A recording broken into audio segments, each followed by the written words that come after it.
चीनी मिल के अधिकारी जो मैनेजर है, मैं उनकी बात आपको बता रहा हूं। उन्होंने कहा कि मुझे लगभग 12 साल हो गए चीनी मिल में काम करते हुए, और जब से मैंने काम करना शुरू कर दिया चीनी मिल में, तभी से मैंने घर में चीनी लाना ही बंद कर दिया।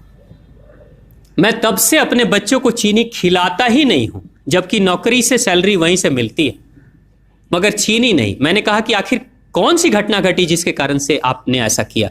तो उन्होंने बताया एक छोटी सी घटना, कि चीनी मिल में जो ये पानी निकलता है ना, चीनी के बनने के बाद उस प्रोसेसिंग में जो पानी निकलता है, उस पानी में वो सारा केमिकल भी मिक्स रहता है, और उस पानी को चीनी मिल वाले लोग अक्सर एक टंकी में जमा करके रखते हैं। ये सभी चीनी मिल वालों के पास में होता है, आप भी कभी जाएंगे तो आपको भी पता चलेगा। वो टंकी में वो पानी रखा जाता है, लेकिन रोज रोज प्रोसेसिंग हो रहा है, रोज चीनी बन रही है, रोज बहुत सारा पानी आ रहा है, तो आखिर कब तक? एक टंकी की क्षमता है ना, कितने दिनों तक वो टंकी खाली रहेगी? भर जाती है, भरेगी तो फिर क्या करेंगे? खाली करना है। तो क्या किया था चीनी मिल के लोगों ने? सोचा कि छोड़ो ना, अब कहाँ जाएंगे उसको फेंकने के लिए कहीं दूर, क्योंकि अब उतनी बड़ी टंकी जिसमें हजारों गैलन पानी है, उसके लिए ट्रांसपोर्ट में कितना खर्च आएगा, तो बेहतर होगा रात के अंधेरे में कहीं खेत में डाल देते हैं। क्योंकि जनरली फैक्ट्रियां तो होती हैं ऐसे ही बिराने में, तो कहीं डाल देते किसी खेत में, क्या पता चलेगा पानी है कि चीनी मिल का पानी है, क्या है।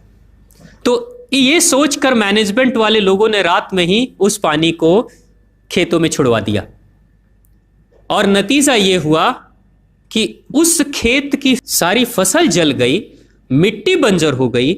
और जब किसान पता करने लगा कि आखिर क्या हुआ मेरे खेत में, जब चेकअप कराया वो मिट्टी का, तो पता चला कि इसमें तो चीनी मिल का जो वेस्ट मटेरियल है वो डाला गया है। तब उसको खबर मिली कि हाँ, किसी स्टाफ ने बताया कि हाँ, हमारे चीनी मिल से ही पानी डाला गया था आपके खेत में, और पूरी मिट्टी बंजर हो गई। उसने केस कर दिया और चीनी मिल वाले को मुआवजा देना पड़ा लाखों रुपए। तभी से वो स्टाफ कहते हैं कि जो मिट्टी को बंजर कर दे वो इंसान के शरीर में जाए तो क्या करेगी। उसी के बाद से मैंने अपने घर में चीनी लाना बंद कर दिया। और सच्चाई है, लगभग अगर आप देखेंगे तो अंग्रेजों के आने के समय अंग्रेज पहला चीनी मिल इन्होंने भारत में ही लगाया था। पहला चीनी मिल भारत में ही अंग्रेजों का लगा, और अंग्रेजों ने चीनी की शुरुआत की। भारत के लोग गुड़ खाते थे, चीनी नहीं खाते थे। उन्होंने बहिष्कार किया, बिल्कुल नहीं, लेकिन चीनी और चाय पत्ती दोनों के लिए लोगों को तैयार किया गया था। चाय पिला पिला कर फ्री में चीनी के लिए तैयार किया गया, और चाय के लिए भी तैयार किया गया। अंग्रेज ने जब से ये शुरू किया है, और पिछले 50 वर्षों से हमारे समाज में चीनी खाने का प्रचलन बहुत तेजी से बढ़ा है, और उसी समय से भारत के लोगों के बच्चों के शरीर में कैल्शियम की कमी होनी शुरू हो गई है।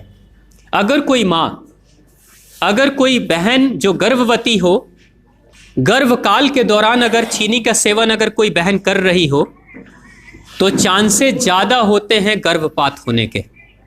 कोई मां अगर बच्चे के जन्म से पहले 1 साल पहले से ही चीनी छोड़ दे और सामान्य भोजन करे, अपना ही दूध बच्चे को पिलाए, और कम से कम 5 साल तक बच्चे को चीनी ना खिलाए, खुद को चीनी ना खिलाए, उस बच्चे को कभी भी ऑस्टियोपोरोसिस की समस्या नहीं हो सकती। कैल्शियम की कमी उसके शरीर में कभी नहीं होगी। चीनी जब जाती है आपके शरीर में, तो बाहर जब निकलती है तो अकेले नहीं निकलती, कैल्शियम लेकर निकलती है। चीनी कैल्शियम लेकर निकलती है, हड्डियों को गलाकर निकलती है। और जिसके शरीर में कैल्शियम की कमी हो जाती है, उसके शरीर में मैग्नीशियम, पोटेशियम, आयरन सबकी कमी हो जाती है। कैल्शियम वो तत्व है कि जिसके शरीर में कम हो जाए, सारे तत्व कम हो जाएंगे, और कैल्शियम की कीमत पे चीनी हम खाते हैं। भारत, पाकिस्तान, बांग्लादेश, नेपाल, ऐसे कुछ देशों के अलावा दुनिया के बहुत सारे ऐसे राष्ट्र हैं जहां चीनी का इस्तेमाल ही नहीं होता। आज भी चीनी खाते नहीं, बहुत सारे देश नहीं खाते बिल्कुल। आप गुड़ खाया करिए, वो ज्यादा बेहतर है, चीनी को छोड़िए।